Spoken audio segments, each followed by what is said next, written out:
Fala pessoal, meu nome é Everton, você está aqui no meu canal Teologicamente e hoje nós vamos falar sobre um assunto que não era para ser polêmico, mas por conta do pecado no coração do homem, ele vira um dos assuntos que nunca sai de moda e que sempre mexe com a vida das pessoas e debates acalorados. A velha e boa política.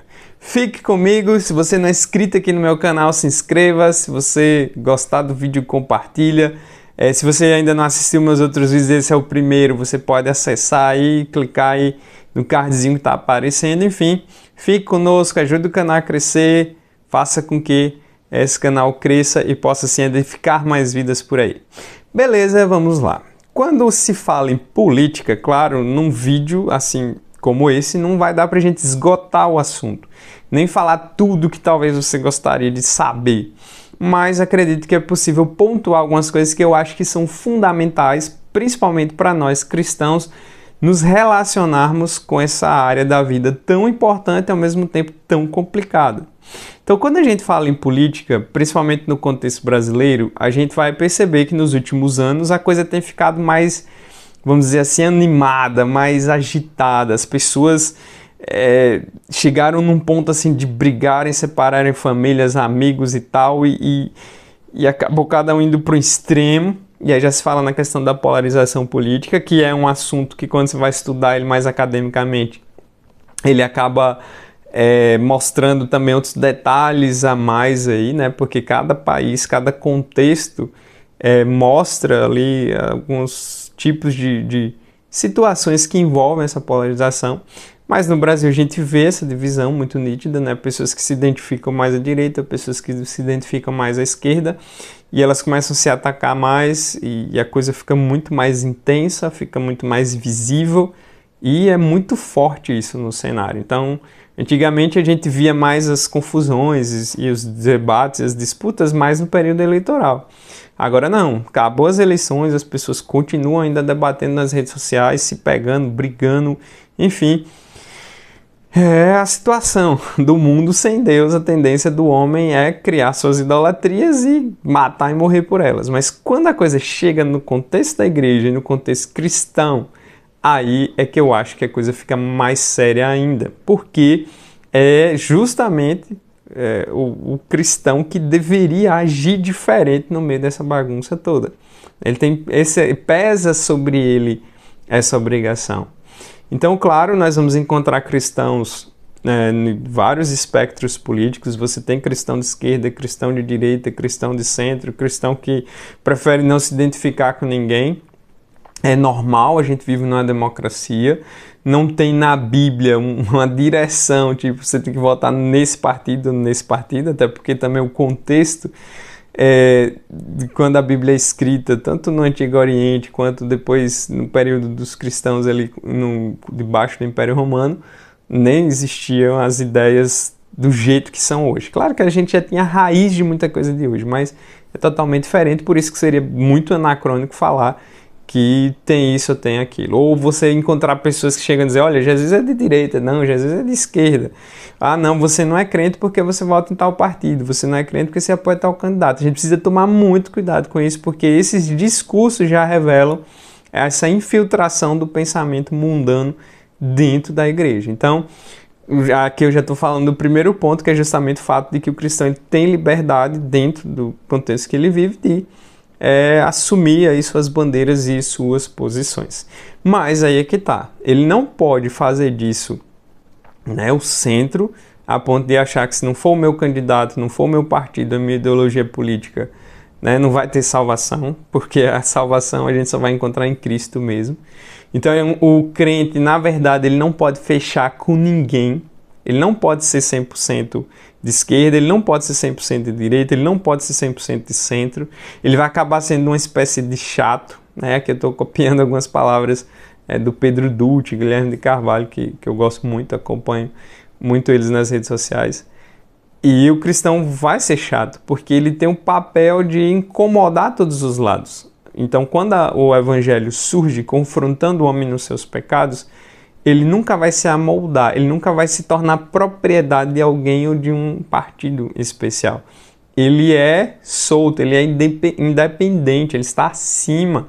Então a palavra de Deus ela vai ficar como a consciência, aquela que perturba as consciências, inclusive dos candidatos. E o evangelho ele tem que incomodar tanto o cara de direita quanto o indivíduo de esquerda também. Então a gente vê as tendências muitas vezes, né? Você vai ver, por exemplo, cristãos mais à esquerda que se empolgam e tentando pegar da Bíblia só a questão social, a questão do pobre, analisando a coisa mais dentro de uma abordagem mais sociológica, né? E aí ele vai colocar todas as fichinhas dele muitas vezes nesse lado. Em contrapartida, você tem no outro lado a galera que vai focar muito na parte teológica e vai deixar de mão a parte social. Então, só o fato de haver esse desequilíbrio já nos diz muita coisa. Então, já mostra a idolatria. O cara ele não está lendo a Bíblia para a Bíblia analisar ele e mostrar para ele o caminho correto. Pelo contrário, ele está querendo impor no texto bíblico a sua ideologia política e tentar fazer com que a Bíblia apoie o seu lado. Isso é errado, isso é uma falha muito grande e a gente precisa tomar muito cuidado. Se a gente tem feito isso, precisamos pedir perdão a Deus e se arrepender.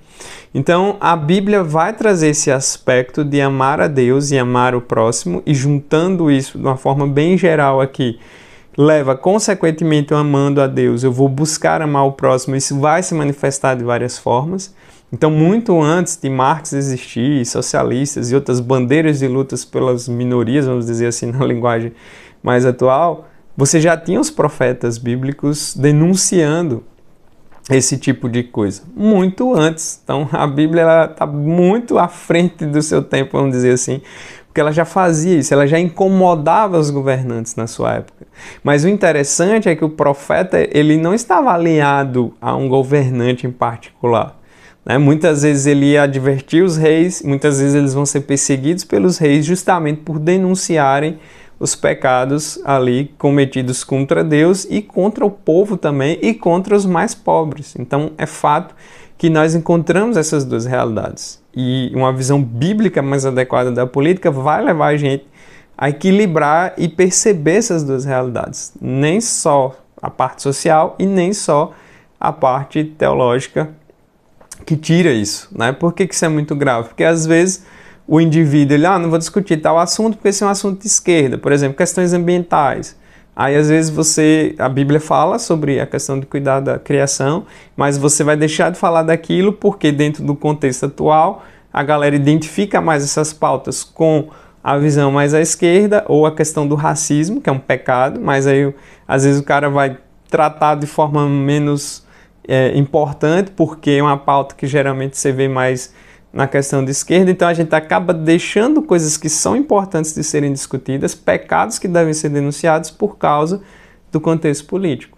E isso é errado, porque a obrigação nossa é o quê? Pregar a Bíblia independente de quem se agrade ou desagrade, a gente é chamado para ser fiel e essa palavra vai ter que confrontar os dois lados. Tanto o cara que é mais conservador, porque o conservadorismo, e claro, eu estou usando aqui de forma mais geral, tem lá os seus pecados, né, principalmente envolvendo muita coisa da religião, porque muitos cristãos se consideram conservadores.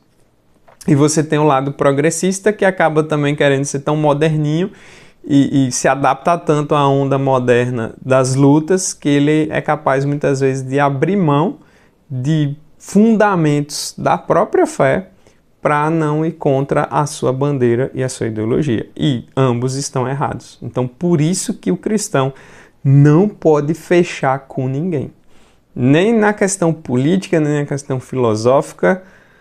É bem clichê o que eu vou falar, a gente é de Cristo. E se você é de Cristo, você já está dizendo qual é o seu partido, qual é a sua bandeira. Você vai até estar envolvido em outras situações, mas você pertence a Cristo em primeiro lugar. Então, seu coração, sua devoção, sua visão de salvação e redenção não está na política, não está na ideologia, embora você participe dela e ela é importante, mas em última instância, Cristo em primeiro lugar.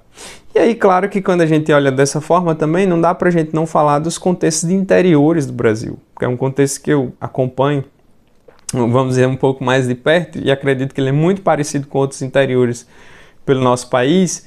é a questão de que em cidades menores você vai ter mais aquela questão da prefeitura, de empregos, pessoas que vivem, dependem dos seus empregos, né? Então você vai ter dois tipos de indivíduos aí nesse contexto. E a gente percebe que, por exemplo, em políticas municipais, as pessoas elas já não se apegam tanto a essas bandeiras ideológicas maiores, né, de esquerda e direita, porque envolve essa questão de sobrevivência, e nos interiores a gente vê esse fenômeno de coligação entre partidos que, no âmbito nacional, se colocam como inimigos, como eu observei nas eleições atrás, né, o partido que acusava o outro disso, daquilo outro, de repente, no contexto municipal, eles estão lá juntos no mesmo palanque, se apoiando. E isso faz a gente pensar muita coisa sobre a realidade política brasileira, né? Eu costumo dizer que a democracia ela é como se fosse uma defunta que ninguém quer enterrar.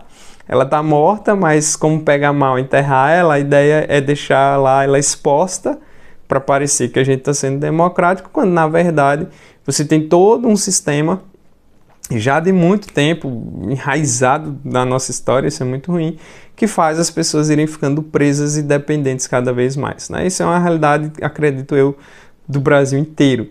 Então, nesses contextos, o cristão tem mais o dilema para lidar, né? Porque muitas vezes ele vai ter, o emprego dele vai depender disso. Claro que, como eu sempre digo, né, a gente tem que confiar em Deus sempre. Dependente de quem entrar ou sair do poder, Deus cuida de nós e Deus é soberano, é gracioso. Né? Não é errado você assumir o seu partido ou, enfim, participar. Tem gente que trabalha diretamente com isso. Mas aí você vai ter os dois tipos de pessoas, né? Aquele que depende desse emprego político, ele vai ter que estar lá e vai defender, porque o pão de cada dia está ali em jogo, vamos dizer assim, o sustento da sua família está em jogo. Mas também você vai ter o indivíduo que está mais confortável, às vezes é o cara que está concursado, tem seu emprego estável e ele fica um pouco mais livre para se manifestar politicamente. Porque há muita perseguição política.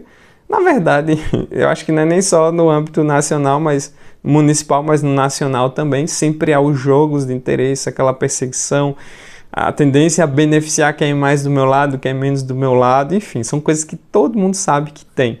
Então a ideia, claro, é o indivíduo ele buscar crescer, ele buscar ter um emprego estável e se organizar de tal forma que ele não dependa desse tipo de jogo, senão ele acaba ficando refém, não tem pra onde correr. Né, faz parte aí desse jogo. Antigamente eu era um pouco mais duro em criticar isso aqui no meu contexto, né, depois observando melhor e também buscando sabedoria em Deus, a gente observa que precisa ter mais sabedoria para lidar, porque a gente está dentro de uma realidade que não tem como você mudar ali assim instantaneamente. Então você precisa saber que as pessoas elas estão lidando com coisas muito mais profundas e é o contexto que elas estão, então elas precisam dentro daquele contexto agir para a glória de Deus também. Então, quando a gente lê Romanos 13, por exemplo, Paulo fala, né, que as autoridades vêm de Deus, nós devemos nos submeter a elas. E é interessante que ele fala isso num contexto ali de governo romano, então não é questão, não depende de quem está no poder ou de quem entra. Nós cristãos temos a obrigação de buscarmos ser bons cidadãos, de honrarmos o nosso Deus acima de tudo, independente de ser uma política do interior, uma política no nível nacional, ou se a gente estivesse debaixo de uma ditadura pesada, ou enfim, o crente é chamado, em primeiro lugar, em manter sua fidelidade e obediência ao Senhor. Então isso é fundamental aí para todos os grupos, né, de lembrar aí do cuidado de Deus independente de qualquer coisa, e mesmo que o seu candidato possa perder, você precisa continuar lembrando que Deus vai cuidar de você. E claro, né, a Bíblia também o tempo todo nos chama o que? A orarmos por todos os homens, a intercedermos pelas autoridades, a pedirmos a Deus para que tenha misericórdia e permita que haja uma melhora no cenário político, né? Uma melhora que leve a um bem-estar maior ao maior número de pessoas possível. Porque o contexto que a gente vive no Brasil, a gente precisa clamar muito, porque ele não é bom. Ele é adoecido, ele é antiquado, ele é problemático, ele abre espaço para um monte de coisa ruim. E infelizmente é o que a gente vai tendo que lidar. Mas o cenário não é bom, a gente tem que orar sempre. E não é orar só quando o que você não gosta está no poder, é orar sempre por qualquer um, porque todos carecem das misericórdias de Deus. E como eu falei no início, a gente sempre tem que olhar desconfiados, porque o poder, ele tem muitas armadilhas, e a questão política, você sabe, nós sabemos que os políticos, eles vão usar o discurso religioso também. Eles sabem que a maior parte dos brasileiros são religiosos. Eles sabem que tem um número enorme de evangélicos no país, que tem um capital político muito, muito grande. Então, eles vão jogar, eles vão usar a fé, eles vão falar de Deus, eles vão falar de Jesus assim na cara de pau, quando na verdade o coração está completamente distante do Senhor. Então é por isso que a gente precisa, claro, na questão da palavra, desenvolver uma mentalidade mais profética, porque a gente não é chamado para, vamos dizer, acariciar o poder, mas ficar de olho nele, cobrar e denunciar, e principalmente ali dentro da palavra de Deus, doa a quem doer. Então quando a gente olha para os profetas, o próprio Senhor Jesus Cristo, né, que é o Senhor dos senhores e um dia voltará, e quando ele voltar instituir o seu governo de forma mais plena, aí é que essa bagunça toda vai acabar, não vai ter mais negócio de polarização, já foi, agora é um partido só, é um senhor só e fim de bagunça. Bom, enfim, eu acho que eu já falei muita coisa, mais até do que eu pretendia falar aqui com vocês hoje, mas por alto, isso é um pouco do que eu penso sobre política. Eu acho que é importante para nós cristãos também pensarmos, né? Se você gosta desse assunto, quer discutir mais, você pode comentar aí embaixo, se você gostou do vídeo, se você concordou, se você discordou, se você acha que eu deveria ter abordado alguns outros pontos, ou sugestões para falarmos mais sobre esse assunto, porque tem muitas outras coisas que nós poderíamos tratar assim de maneira mais separada. Enfim, diga aí o que você achou. Mais uma vez, se você gostou, compartilha, dá o seu likezinho aí, ativa o sininho para receber atualizações. Assista os outros vídeos aí no canal, vai ficar sempre o link para você. E a gente vai seguindo por aqui. Valeu pela sua atenção, Deus abençoe. Até a próxima.